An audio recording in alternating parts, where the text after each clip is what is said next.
안녕하십니까.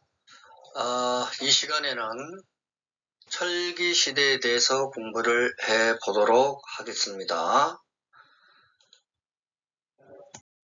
자, 여기 이것은 무엇을 보여주고 있나요? 철을 녹여서 뭔가를 만드는 모습인데요. 철 덩어리를 녹여 순수한 샘물을 만들고 이 샘물을 거푸집에 녹여 모양을 만들고 이 달구어진 쇠를 두드리고 식히는 과정을 반복하여 강철을 만들고 있네요. 자, 이렇게 벌겋게 달구어진 것을 물에 넣어 급냉시키는 것을 뭐라 하지요? 당금질, 그러나요? 네. 자, 여 밑에 있는 이게 모루인데요.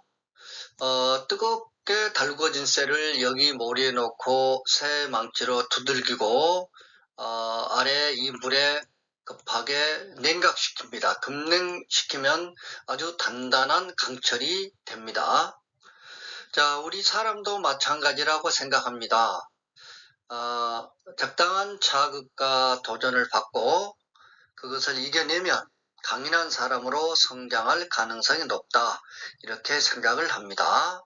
그래서 지금 학업이나 친구 관계 등 어려운 점이 있다면은 좌절하지 말고 그것을 이겨내려고 노력하면 문제를 극복할 수 있고 그러한 과정에서 더욱더 성장할 것이다, 이런 생각을 해봅니다. 학생 여러분, 힘들고 어려워도 이겨냅시다. 파이팅 하십시다. 자, 선생님은 어렸을 때 대장간이라는 것이 있었어요. 홈이나 납득 농기구를 오래 사용하면 마모되고, 자, 그러면 이것을 대장간에 가져가서 새롭게 만들어서 사용을 했었어요. 자, 철기가 보급되면서 철을 이용해서 날카로운 무기와 단단한 농기구를 제작했습니다. 철제 무기를 사용해서 전쟁이 활발해졌고, 철제 농기구를 이용해서 농업 생산량이 증가하고 인구도 늘어났습니다. 이러한 과정을 거치면서 사회가 변하고 사회 규모가 커지면서 여러 나라가 등장하지요. 뭡니까? 그렇지요. 부여, 고구려, 옥조, 동해, 사만이 그것이죠. 자, 철을 다루는 기술이 발달하면서 철로 무기와 농기구를 만들어 사용하게 되고, 그러면서 생활 모습이 크게 바뀝니다. 사회도 크게 변하지요. 오늘날도 마찬가지죠. 오늘날 정보통신기술과 핸드폰 이런 거 발달로 인해서 예전에 비해 우리 생활은 아주 빠른 속도로 변하고 있죠. 핸드폰 이거 하나로 여러 가지 일들을 많이 수행을 하잖아요. 나이 많이 드신 분들은 이제 은행 업무도, 그리고 가게에서 음식 주문하기도 굉장히 어렵다고 합니다. 그래서 어떤 어르신은 가게에 가서 주문할 줄 몰라서 한참을 헤매이다가 그냥 돌아왔다, 이런 이야기도 있기도 해요. 자, 철기는 그러면 언제부터 시작이 되었을까요? 자, 우리나라 기원전 5세기경에 보급되기 시작해서 기원전 1세기경 널리 사용되었다고 합니다. 그런데 이 철의 특징은 뭡니까? 철은 청동호 재료 구리보다 구하기가 쉽고 또 다루기가 쉬워서 여러 도구를 많이 철로 만들어 사용을 했습니다. 자, 그러면 철로 뭐를 만들었을까요? 일단 철의 성질이 어떻습니까? 단단하죠? 아주 단단합니다. 그럼 이 단단한 철의 성질을 이용해서 철로 뭐를 만들었을 것 같아요? 그 전에 청동기 시대 농기구는 뭐로 만들었다고 했지요? 청동시대 농기구는 청동이 아니라 여전히 돌이라고 그랬죠. 돌로 만들었다고 그랬습니다. 대표적인 것이 반달 돌칼 그랬었죠. 그런데 이 돌로 만든 농기구는 정교하지 못했고 또 사용하기도 불편했을 것입니다. 그런데 철기가 보급되면서 이제 돌로 만든 농기구에서 벗어나서 철로 농기구를 만들어 사용하게 됩니다. 갱이, 낫 등 단단하고 날카로운 농기구를 철로 만들지요. 이제 땅을 깊게 갈 수 있고 그래서 농업 생산량이 늘어나고 인구도 늘어나게 됩니다. 그 다음 또 철로 뭐를 만들었을 것 같아요? 철은 단단하다고 했습니다. 이 단단한 철의 성질을 이용해서 무기를 만들었겠지요. 이 단단한 철로 무기를 만들면 아주 강력한 무기가 되었을 것이고요. 이 예리하고 튼튼한 철제 무기를 사용해서 전쟁을 하게 되니 정복 전쟁이 예전에 비해서 더욱 활발하게 전개될 수가 있었겠지요. 그러면 철기 시대에 접어들면서 예전에 청동기로는 무엇을 만들었을까요? 의식용 도구나 장신구를 만들었습니다. 그리고 초기 철기 시대 한반도에서는 전해져 온 청동기가 아니라 한반도 자체 내에서 직접 만든 청동기 사용했는데요. 즉 독자적 청동 문화가 발달하는데요.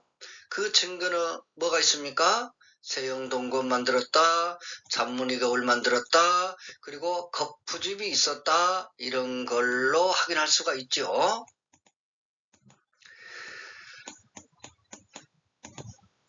자, 철기 사용으로 사회는 크게 변했습니다. 철제 농기구 사용으로 농업 생산량이 증가했고 철제 무기 사용으로 북한 전쟁이 활발해지면서 철기를 활용한 부족이 그렇지 못한 다른 부족을 정복하거나 연합해서 영역을 확대시켜 나갑니다. 자, 이러한 과정에서 만주와 한반도에 여러 나라가 형성이 되지요. 뭐라겠어요? 부여, 고구려, 옥조, 동해, 삼한 등입니다. 자, 철기 시대의 토기는 뭐가 있습니까? 철기 시대 토기는 민무늬 토기가 대표적입니다. 물론 덧띠토기, 검은감 토기도 있습니다. 무덤은 늘 무덤, 그 다음에 그 항아리 두 개를 이어붙여 만든 동무덤이 나타나고 있고요. 주거지는 산간 지역에 위치해 있습니다. 그리고 초가집, 깃들집에서 생활을 했습니다. 그리고 이 철기 시대에 중국과 교역을 하는데요. 그 근거가 뭐지요? 철기 유적지에서 명도전, 중국 화폐입니다. 반량전, 오수전 등이 발견됐어요. 자, 이것을 통해서 당시 중국과 교류했다. 이렇게 이야기할 수가 있겠지요. 그리고요, 경남 창원 다오리 유적지에서 붓이 출토되었어요. 이 붓 가지고 뭐 됐을 것 같아요?